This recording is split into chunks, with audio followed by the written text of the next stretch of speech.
মানি হেসেলে সবাইকে স্বাগত। আজ অনেক দিন পরে চিকেনের কোপ্তা কারি করব, তাই ভাবলাম এটা তোমাদের সাথে শেয়ার করি। এখানে 300 গ্রাম চিকেন আমি মিক্সির বাটিতে ঘুরিয়ে নিলাম।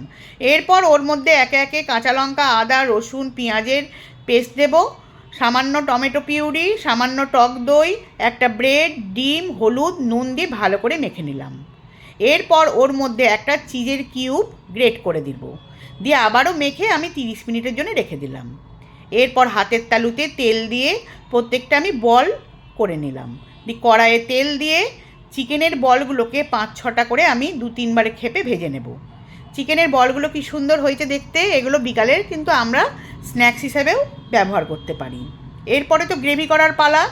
কড়াইয়ে তেল দিয়ে ও তেজপাতা, দারচিনি, লং, ফাটানো এলাচ ফোড়ন দিয়ে দেবো। যখন সুগন্ধ বেরোবে, বেটে রাখা পেঁয়াজ, রসুন, আদাটাকে দিয়ে ভালো করে যখন ভাজা ভাজা হয়ে আসবে, ওর মধ্যে জিরে, কাশ্মীরি লঙ্কা আর হলুদের গুঁড়োগুলো দিয়ে দেবো। দিয়ে ভালো করে কষাতে থাকবো। যখন তেল ছেড়ে আসবে তখন কাজু বাটা আর ফ্যাটানো টক দইটা দিয়ে দেবো, সামান্য নুন দেবো, দিয়ে ভালো করে কষাতে থাকবো।